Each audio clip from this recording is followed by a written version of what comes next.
पिछले 30-35 वर्षों पहले वसई विरार में राजनीतिक तौर पर बहुजन विकास आघाड़ी द्वारा एक तरफा राज था। साथ ही तमाम प्रकार की अव्यवस्थाओं के लिए लोग बहुजन विकास आघाड़ी को ही जिम्मेदार मानते थे और बीते विधानसभा चुनाव में विभिन्न प्रकार की अव्यवस्थाओं व समस्याओं को मुद्दा बनाकर बहुजन विकास आघाड़ी को सत्ता से बेदखल कर दिया गया और अब नालासोपारा विधानसभा, वसई विधानसभा और बोईसर विधानसभा में तीनों ही सीटों पर बहुजन विकास आघाड़ी का सुपड़ा साफ हो चुका है और अब वहां पर महायुति के उम्मीदवारों का कब्जा है। किंतु इस सब के बावजूद आज नालासोपारा विधानसभा, वसई विधानसभा व बोईसर विधानसभा क्षेत्र में राजनीतिक तौर पर सत्ता परिवर्तन के लगभग 150 दिन पूरे हो जाने के बावजूद भी क्षेत्र में समस्याओं व अव्यवस्थाओं का अंबार जैसा का तैसा है और क्षेत्र की ये तमाम अव्यवस्थाएं, तमाम समस्याएं तीनों ही विधायकों के मार्ग में एक बड़ी चुनौती है और इन समस्याओं व अव्यवस्थाओं के मद्देनजर वसई विरार में तीनों ही विधायकों का मार्ग कांटों भरा है। हर कदम पर तीनों ही नवनिर्वाचित विधायकों के समक्ष चुनौतियां ही चुनौतियां हैं। मतलब आने वाले 5 वर्ष तीनों ही विधायकों के लिए आसान नहीं है बल्कि बेहद कठिन है। वह अव्यवस्था कौन सी है, वह समस्याएं कौन सी हैं, साथ ही नालासोपारा, वसई व बोईसर तीनों ही विधायकों के समक्ष वे चुनौतियां कौन सी हैं, आइए आपको विस्तार से बताते हैं।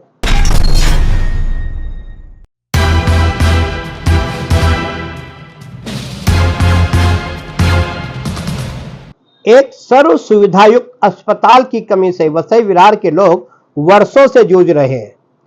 क्षेत्रवासियों को अपनी स्वास्थ्य संबंधित समस्याओं के निदान के लिए वसई विरार को छोड़कर मुंबई की राह थामनी पड़ती है। वहीं वसई विरार में मनपा अस्पतालों की हालत बेहद खस्ता है। साथ ही अस्पताल वर्षों से आवश्यक सुविधाओं के अभाव में क्षेत्रवासियों के स्वास्थ्य से न सिर्फ खिलवाड़ कर रहे हैं बल्कि लोगों को अपनी तमाम जमा पूंजी खर्च कर क्षेत्र के निजी अस्पतालों के चंगुल में फंसना पड़ता है और उसके बावजूद भी जब उन निजी अस्पतालों में आवश्यक सुविधाएं नहीं मिलती तब आखिरकार आम जनता को मुंबई के महंगे अस्पतालों की शरण लेकर अपनी जान बचानी पड़ती है। वहीं वसई विरार क्षेत्र में मनपा अधीनस्थ अस्पताल स्वयं ही अव्यवस्थाओं के दौर से गुजर रहे हैं। मनपा का स्वास्थ्य विभाग ऐसा लगता है मानो खुद ही बीमार पड़ा हो, जिसके चलते निजी अस्पतालों को फलने फूलने के लिए एक उचित माहौल मिल रहा है। यही नहीं बल्कि मनपा अस्पतालों में सुविधाओं की कमी के चलते जिस तरह से लाखों लोग क्षेत्र के निजी अस्पतालों के चंगुल में फंसने को मजबूर हैं और उसी सब के चलते क्षेत्र में तमाम निजी अस्पतालों के खुलने का दौर जारी है और इन्हीं सब अव्यवस्थाओं के चलते वर्षों से क्षेत्र में सत्ता परिवर्तन की मांग की जा रही थी। हालांकि नालासोपारा पूर्व अचोले स्थित सरकारी अस्पताल का भूमि पूजन लगभग 8 महीने पहले ही हो चुका है, लेकिन वहां पर अभी तक एक भी ईंट नहीं रखी गई है। हालांकि वर्तमान विधायक राजन नाइक का दावा है कि आम जनता के लिए सर्व सुविधाओं से युक्त सरकारी अस्पताल का निर्माण कार्य जल्द शुरू होगा, किंतु जब तक पूर्व नियोजित व सर्व सुविधायुक्त सरकारी अस्पताल आम जनता के लिए खुल नहीं जाता तब तक जनता के मन में सदैव ही संशय बना रहेगा, जिसके चलते हम कह सकते हैं कि क्षेत्रवासियों के लिए जल्द से जल्द सर्व सुविधायुक्त एक अस्पताल आम जनता के लिए उपलब्ध करवाना मौजूदा विधायकों के लिए किसी भी बड़ी चुनौती से कम नहीं है।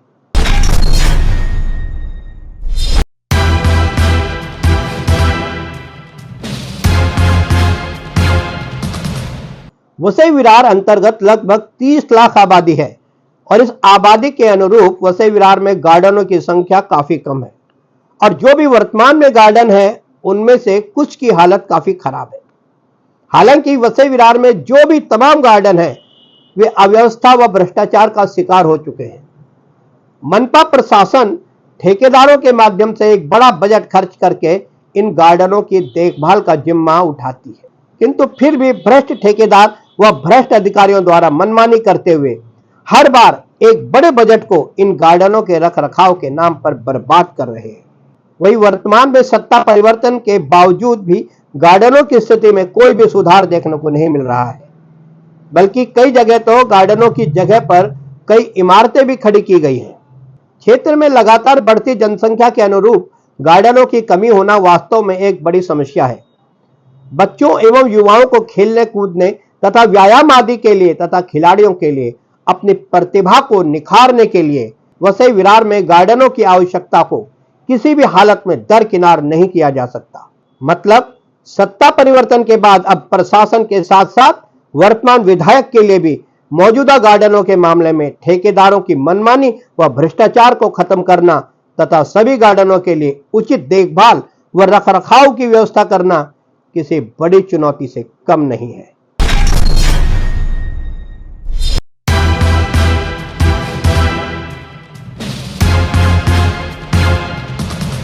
वसई विरार क्षेत्र अंतर्गत पिछले कुछ सालों के दौरान टूटी पड़ी सड़कें व गड्ढे पड़ी सड़कों पर कई दुर्घटनाएं हो चुकी हैं, किंतु उसके बावजूद भी मनपा अधीन ठेकेदारों द्वारा नई सड़कों के निर्माण में घटिया निर्माण सामग्री का उपयोग लगातार किया जाता है, जिसके चलते नई बनने वाली सड़कें भी कम समय में ही उखड़ जाती हैं और फिर उसके बाद दोबारा से एक नया बजट बनाकर सड़कों को दुरुस्त करने की आवश्यकता पड़ती है और इस तरह भ्रष्ट ठेकेदारों व भ्रष्ट मनपा अधिकारियों को अपनी काली कमाई करने का बार बार मौका मिलता रहता है। यहां तक कि मनपा अधिकारियों को अधिक कमीशन देने वाले ठेकेदारों को ही बार बार सड़कों का निर्माण व टूटी पड़ी सड़कों पर पैचवर्क का ठेका दिया जाता है। वहीं इन सब अव्यवस्थाओं का खामियाजा हर बार आम जनता को ही उठाना पड़ता है। यही नहीं बल्कि कई जगह तो ऐसी भी थी जहां पर एक ही सड़क को बनाने के लिए कुछ ही सालों के दौरान कई टेंडर निकाले गए थे और इस प्रकार की तमाम अव्यवस्थाएं वर्षों से जारी हैं, जिन पर कभी भी कोई अंकुश नहीं लगाया गया है। वही वर्तमान में सत्ता परिवर्तन होने के बाद प्रशासन के साथ साथ अब मौजूदा विधायकों के सामने भी सड़कों से संबंधित भ्रष्टाचार पर इन सारी अव्यवस्थाओं पर अंकुश लगाना किसी बड़ी चुनौती से कम नहीं है।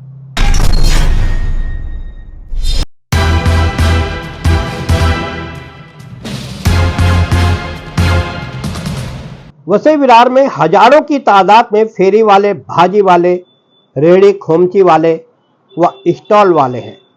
इन सबके लिए मनपा प्रशासन अभी तक कोई भी सटीक व प्रभावी योजनाएं नहीं बना पाया है।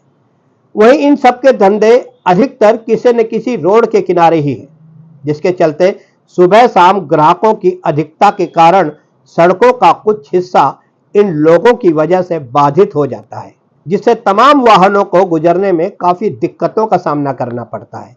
साथ ही कई बार भारी ट्रैफिक जाम की समस्या से भी लोगों को जूझना पड़ता है।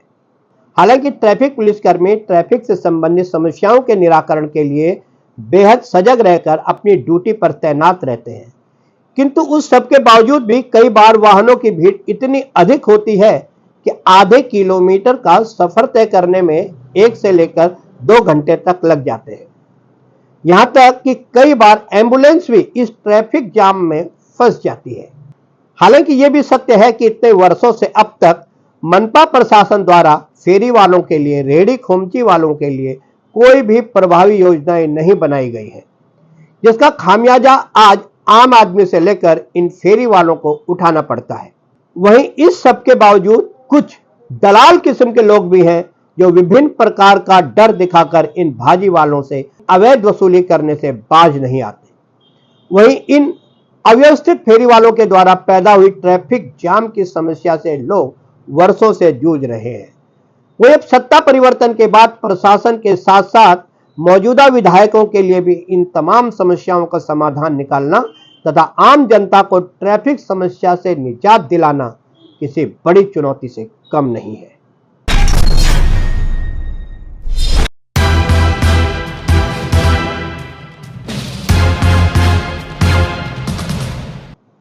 वसई विरार महानगर पालिका क्षेत्र में police station, garden, playground, fire brigade, school, market, parking, salt land आदि के लिए आरक्षित प्लॉटों पर भूमाफियाओं द्वारा कब्जा कर वहां पर अवैध निर्माणों को अंजाम दिया जा चुका है।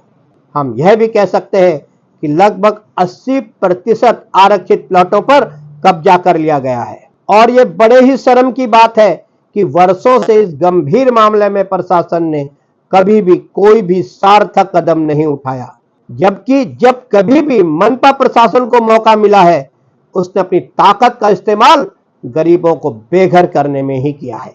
अगर भूमाफियाओं द्वारा वसई विरार क्षेत्र अंतर्गत इन आरक्षित प्लॉटों पर कब्जा नहीं किया जाता तो इस शहर की स्थिति इतनी गंभीर व अव्यवस्थित नहीं होती जितनी कि आज है। वहीं मौजूदा समय में बची हुई आरक्षित जमीनों पर भी बिल्डरों व भूमाफियाओं की नजर है। ऐसी स्थिति में प्रशासन के साथ साथ मौजूदा विधायकों के लिए भी बची खुची आरक्षित जमीनों को बिल्डरों व भूमाफियाओं के चंगुल से बचाना किसी बड़ी चुनौती से कम नहीं है।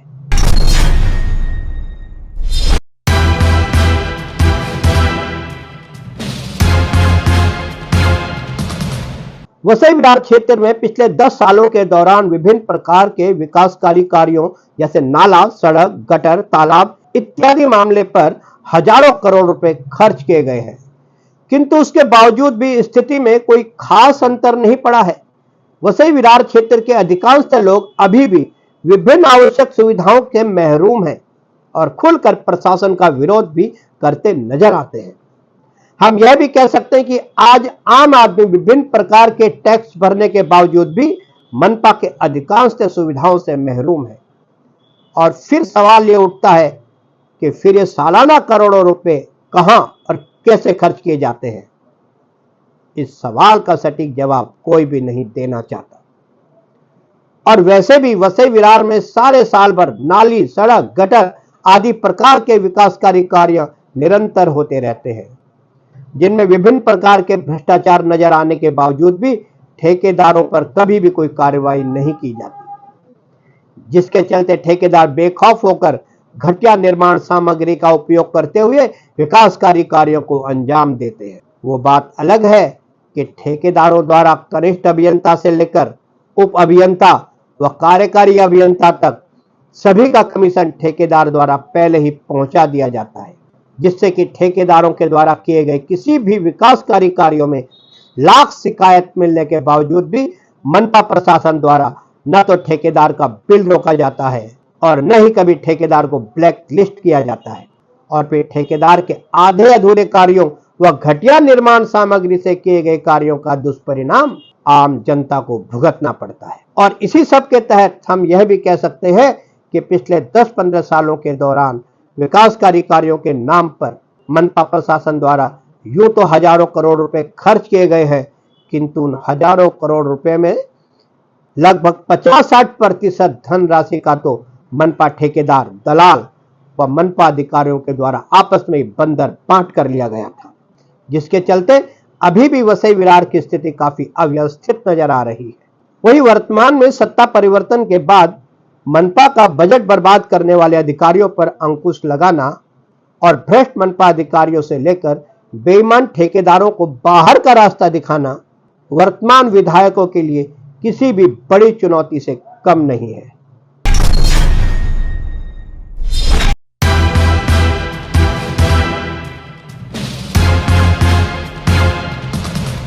पिछले कुछ सालों पूर्व वसई विरार क्षेत्र में बड़ी तादाद में हरियाली ही हरियाली थी, जहां प्राकृतिक नाले, प्राकृतिक तालाब, पहाड़ी टीले क्षेत्र की प्राकृतिक खूबसूरती में चार चांद लगाते थे। और इन्हीं सब विशेषताओं के चलते वसई तालुका अपनी प्राकृतिक खूबसूरती के लिए भी जाना जाता था। किंतु पिछले कुछ सालों पूर्व पर्यावरण विरोधी मानसिकता रखने वाले भूमाफियाओं ने अधिक दौलत कमाने की मंशा से जिम्मेदार मनपा अधिकारियों व वन विभाग तथा तहसीलदार के संरक्षण में जंगल के जंगल कटवा डाले, पहाड़ी टीलों का सीना छलनी करते हुए उन्हें समतल मैदानों में तब्दील कर दिया। और यही नहीं, कुछ प्राकृतिक नालों का रुख बदल दिया गया और कुछ नालों को बंद कर दिया गया। और इस तरह से सरेआम जिम्मेदार अधिकारियों के संरक्षण में अवैध निर्माणों के लिए जमीन तैयार करने की मंशा से पर्यावरण का सत्यानाश कर दिया गया। और फिर इन भूमाफियाओं द्वारा पर्यावरण को बर्बाद कर अवैध निर्माणों को अंजाम देते हुए करोड़ों की बेहिसाब काली कमाई की गई।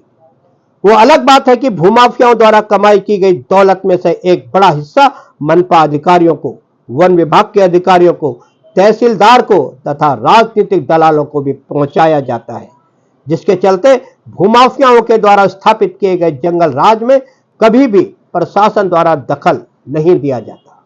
यही नहीं, मुंबई अहमदाबाद महामार्ग स्थित कुछ जगह तो ऐसी है जहां पर भूमाफियाओं के द्वारा बड़े पैमाने पर मैंग्रोव्स को कत्ल करके या उस पर माटी भराव करके वहां पर बड़े बड़े अवैध इंडस्ट्रियल गाले बना दिए गए हैं। किंतु अफसोस, इस सब मामले में प्रशासन से जुड़े तमाम जिम्मेदार अधिकारी इन भूमाफियाओं के समक्ष अपने जमीर का सौदा कर चुके हैं।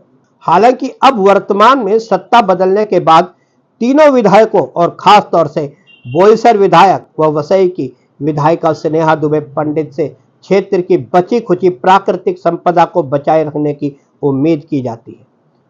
साथ ही हर साल पर्यावरण दिवस पर वृक्षारोपण करने की बजाय पर्यावरण के प्रति वास्तविक जिम्मेदारी निभाते हुए वसई विरार में बचे खुचे पेड़ों को व पहाड़ी टीलों को तथा प्राकृतिक नालों को बचाना वर्तमान विधायकों के लिए किसी भी बड़ी चुनौती से कम नहीं है।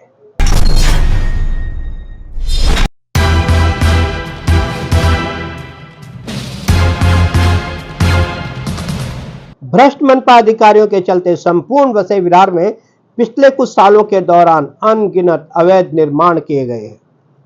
यह अवैध निर्माण साधारण जमीन के अलावा आदिवासी जमीनों पर व वन विभाग की जमीनों पर तथा आरक्षित प्लॉटों पर भी किए गए हैं। वहीं मनपा के जिन बड़े और जिम्मेदार अधिकारियों की जिम्मेदारी इन अवैध निर्माणों को रोकने की थी, उन्हीं मनपा अधिकारियों के संरक्षण में बड़े पैमाने पर ये सभी अवैध निर्माण किए गए थे। वसई विरार क्षेत्र में छोटे से छोटे अवैध निर्माणों से लेकर हजारों वर्ग फीट में बने अवैध निर्माणों से जहां अवैध निर्माणकर्ताओं व भूमाफियाओं द्वारा जंगल राज स्थापित किया गया था, वहीं कुछ सालों के दौरान इन सभी अवैध निर्माणों को संरक्षण देने के एवज में मनपा अधिकारियों से लेकर वन विभाग तथा तहसीलदार द्वारा करोड़ों रुपए वसूले गए हैं। यही नहीं, बल्कि कई बार इन अवैध निर्माणों को जल्दी जल्दी पूरा करने के लिए मजदूरों से दिन रात काम करवाए जाने लगा और इस सब के तहत पिछले कुछ सालों के दौरान इन अवैध निर्माणों की दीवार गिरने के दौरान अलग अलग कई हादसों में कुछ लोगों की मौत होने की भी घटनाएं सामने आई है। किंतु उन सभी घटनाओं से प्रशासन द्वारा कभी भी कोई सबक नहीं लिया गया।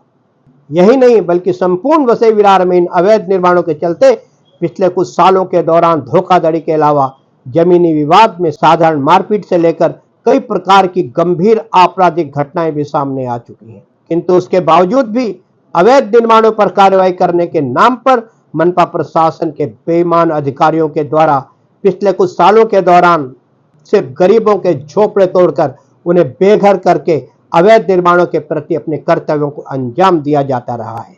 और वर्तमान में भी संपूर्ण वसई विरार में अवैध निर्माण अपने चरम पर है, जिन्हें अभी तक रोका नहीं गया है, जिसके चलते इन अवैध निर्माणों द्वारा तमाम प्रकार की अव्यवस्थाओं का सामना आम लोगों को करना पड़ता है।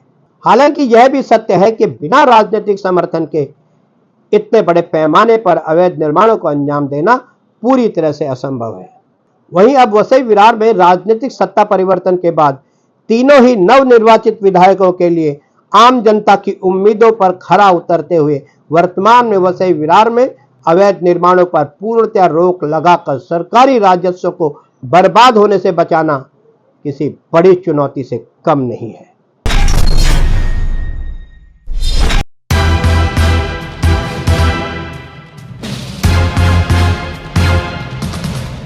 वसई विरार में लगभग 30 लाख लोग निवास करते हैं। उनमें से अधिकांश आबादी कहीं न कहीं विद्युत विभाग की मनमानी से त्रस्त है। विद्युत विभाग के लापरवाह अधिकारियों का खामियाजा अंततः आम जनता को ही भुगतना पड़ता है। बिजली चोरों के साथ सांठगांठ, मनमानी लोड शेडिंग, गलत रीडिंग के बिल, बढ़े हुए बिजली बिल आदि की समस्याओं से जनता को जूझना पड़ता है। हालांकि विद्युत विभाग की मनमानी के खिलाफ आम जनता द्वारा कई बार आक्रोश भी प्रदर्शित किया गया है, यहां तक कि कई आंदोलन भी किए जा चुके हैं, किंतु उसके बावजूद भी विद्युत विभाग ने सुधरने का नाम नहीं लिया। वहीं साधन सी कमी होने पर भी विद्युत विभाग द्वारा ग्राहकों पर मनमानी की पेनल्टी लगाई जाती है, तो कभी बिना कोई नोटिस दिए ग्राहकों के बिजली के मीटर काट दिए जाते हैं। और इस प्रकार की लापरवाही व विवादित कार्यशैली के चलते तमाम लोग विद्युत विभाग से काफी परेशान हैं। और हम यह भी कह सकते हैं कि विद्युत विभाग की मनमानी के चलते अब लोगों का सब्र का बांध टूट चुका है। किंतु वर्तमान में बदली हुई परिस्थितियों के आधार पर नवनिर्वाचित विधायकों के प्रति लोगों की उम्मीद काफी बढ़ चुकी है और अब तमाम जनता की उम्मीदों के तहत तीनों ही नवनिर्वाचित विधायकों द्वारा विद्युत विभाग की निरंकुशता पर अंकुश लगाकर लोगों को विद्युत विभाग की तानाशाही से मुक्त करना एक बड़ी चुनौती है।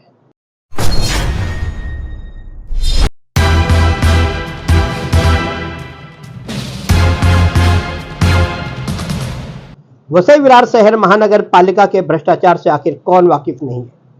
जब से मनपा की स्थापना हुई है तब से ही हर कदम पर मनपा अधिकारियों ने भ्रष्टाचार को बढ़ावा दिया है, चाहे वह नगर रचना विभाग हो, चाहे बांधकाम विभाग हो, चाहे स्वास्थ्य विभाग हो, चाहे पानी पुरवठा विभाग हो, चाहे घन कचरा विभाग हो या अतिक्रमण विभाग हो।